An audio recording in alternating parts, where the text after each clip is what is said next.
nós vamos fazer contato com a diretora do Sindicato dos Bancários de São Paulo, Osasco e região e coordenadora da Comissão Nacional dos Empregados do Santander, Lucimara Malaquias. Bom dia, Lucimara. Bom dia, Glauco. Bom dia a todos os telespectadores da TVT e da Rádio Brasil Atual. Lucimara, o Banco Santander decidiu abrir as suas 3.000 agências em todo o Brasil amanhã, sábado, das 10 às 14 horas, mas para isso não houve qualquer tipo de negociação com a representação sindical dos trabalhadores. Simplesmente afirmou ali, comunicou a decisão que já havia sido tomada sem abrir possibilidades de negociações. Como é que você viu essa atitude do banco, Lucimara? Então, Glauco, esta é uma atitude do Santander que, infelizmente, tem sido recorrente nos últimos anos e tem só piorado a cada momento. Então, a ausência de negociação significa que tem uma ausência da visão do trabalhador nesse processo. Então, mais uma vez, o Santander lança uma campanha de grande repercussão e de grande alcance, porque ele pretende abrir as mais de 3.000 agências, como você colocou, pretende atingir um público significativo, e não houve nenhuma preocupação em ouvir a opinião do trabalhador e muito menos de discutir as condições em que esse trabalho será feito nesse sábado. Inclusive, falando a respeito das condições, o banco acabou negando o pagamento de horas extras, então os bancários que vão trabalhar, eles vão ter direito a folgar 1h30 para cada hora trabalhada. Não houve qualquer tipo de abertura de negociação da instituição também nesse sentido, Lucimara? Exatamente. Nós, do movimento sindical e também os trabalhadores, entendemos que todo trabalho deve ser remunerado e não compensado. Então, primeiro, convocar um trabalhador para vir ao sábado, isso é contra a lei e é contra o acordo coletivo de trabalho dos bancários, que define a jornada de trabalho bancário de segunda a sexta-feira.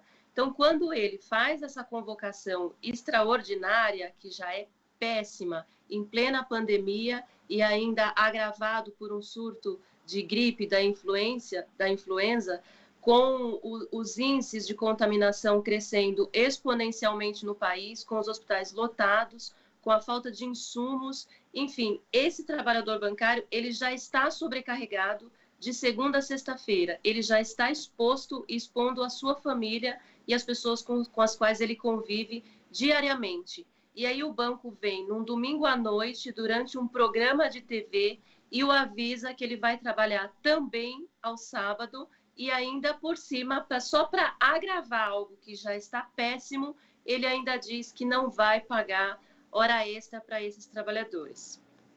Agora, essa campanha, né, o banco alega que a inadimplência está muito alta, então seria uma oportunidade das pessoas renegociarem dívidas, trata-se de uma campanha de crédito. Agora, o que o banco omite é que boa parte da responsabilidade das dívidas que as pessoas têm é das próprias instituições financeiras, porque os juros são muito altos, o spread bancário também é bastante elevado aqui no Brasil.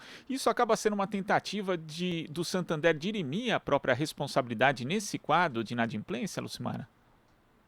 Eu acho que essa talvez seja a questão central desse problema, Glauco. O Santander, assim como o sistema financeiro, é parte operante da crise financeira. Diga-se de passagem, os bancos, a elite desse país, financiou esse governo que tem gerado esta crise grave no país e ainda por cima piorou esse contexto com essa gestão irresponsável e negligente da pandemia. Então, não há perspectivas do país sair da crise, já são mais de 14 milhões de desempregados, e os bancos, e o Santander em especial, pratica juros abusivos que são impraticáveis em qualquer outro país, que dirá durante uma crise econômica, e no caso do Santander ainda há uma prática de tarifas para o consumidor que é extremamente alta. Então, só o que o Santander arrecada com tarifas, ele paga mais de 2 vezes a sua folha de pagamento, ou seja, ele conseguiria contratar o dobro de bancários, só com o que ele arrecada em tarifas, que poderia muito bem atender esses clientes endividados durante a semana, de segunda a sexta, durante a jornada do bancário. E mais do que isso, O movimento sindical fez uma carta aberta ao presidente, também fizemos várias matérias em nossos sites e fizemos algumas sugestões do que o Banco Santander poderia fazer para efetivamente tratar a questão da inadimplência no país. Então, ele poderia, por exemplo, reduzir juros em todas as suas linhas, em todos os seus produtos, ele poderia oferecer crédito responsável e consciente, coisa que ele não faz. Ele poderia direcionar linhas de crédito para pequenas e médias empresas que também estão endividadas e que são as principais geradoras de emprego no país.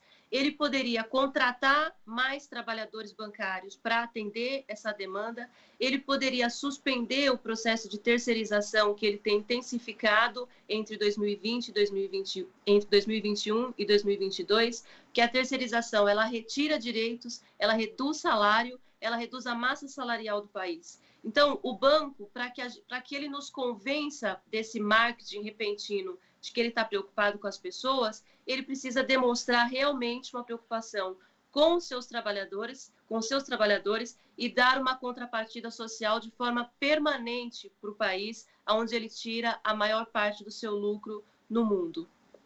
E condições para tomar essas iniciativas o banco teria, Lucimara, porque observando aqui os resultados, por exemplo, dos 9 primeiros meses de 2021, Santander teve um lucro líquido gerencial de 12 bilhões 467 milhões, o que significa uma alta de 29,4% em relação ao mesmo período de 2020. E hoje, como você mencionou, né, a operação brasileira representa 27,6% do lucro global do Grupo Santander. Só que essas condições financeiras muito boas do banco acabam não refletindo em melhora nem para as condições dos seus clientes, muito menos dos seus funcionários, Lucimara.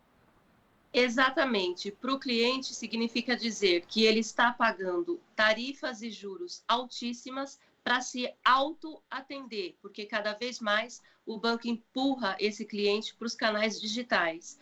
No caso do funcionário que está lá batendo metas cada vez mais altas durante uma pandemia, exposto a condições que pode levá-lo à morte e um adoecimento grave dele e de sua família, ele sequer é remunerado por esse trabalho. Os protocolos contra a Covid dentro do banco são extremamente frágeis e, em muitos casos, descumpridos. O tempo todo nós recebemos denúncias nesse sentido. Lembrando que o Santander foi o primeiro banco a convocar para o retorno presencial desses trabalhadores, mesmo no auge da pandemia. Então, é um banco que, de todas as formas, demonstra descaso para a sociedade brasileira, incluindo clientes, parceiros de negócios e, principalmente, os seus funcionários, que têm demonstrado grande insatisfação com essa medida nas redes do sindicato, em contato com os dirigentes sindicais. Então, para o banco, é extremamente ruim ele lançar uma campanha da forma como ele lançou, surpreendendo os seus trabalhadores, e ele não conseguiu convencer nem internamente que é uma boa campanha. Então, para o banco, é fundamental para o sucesso de uma campanha que os seus trabalhadores estejam engajados, convencidos de que aquilo vai dar certo. E, nesse caso, o banco perdeu internamente porque os trabalhadores estão extremamente indignados com o lançamento dessa campanha. E existe essa questão da exposição que a gente ainda está numa pandemia, né, e num momento bastante grave, inclusive, dela. E houve uma consulta feita pelo Sindicato dos Bancários de São Paulo, respondida por 1.188 bancários, que foi encerrada na última segunda-feira, apontando que 91,04% dos bancários que participaram relataram que em seus locais de trabalho foram identificados casos de Covid-19 ou gripe. E tem um dado que eu achei mais grave ainda, Lucimara, que 26,72% dos participantes afirmam que colegas voltaram ao local de trabalho mesmo antes de um resultado positivo ou negativo em relação à Covid-19 e ou a influenza. Como é que está essa questão especial do cumprimento dos protocolos sanitários nas agências, não só do Santander, mas dos bancos de uma forma geral? O que aconteceu é que os bancos foram, ao longo do ano, eles foram flexibilizando grandemente o cumprimento desses protocolos. E com a fragilidade nesse processo, ao mesmo tempo foi aumentando significativamente o número de contaminação.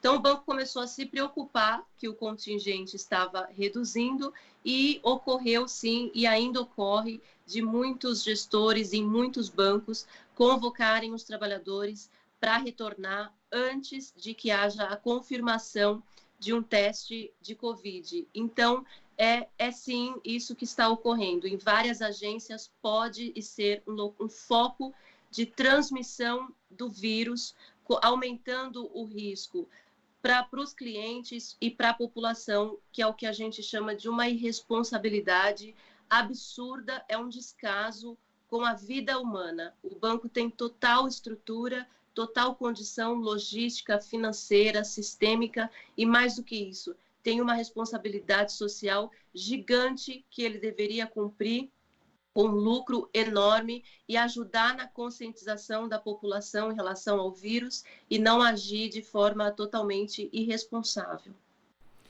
Lucimara, eu queria agradecer a sua participação aqui no Jornal Brasil Atual e até a próxima. Muito obrigada e bom dia. Bom dia. Conversamos aqui com a diretora do Sindicato dos Bancários de São Paulo, Osasco e região, coordenadora da Comissão Nacional dos Empregados do Santander, Lucimara Malaquias. Você está ouvindo Jornal Brasil Atual. As notícias que os outros não dão.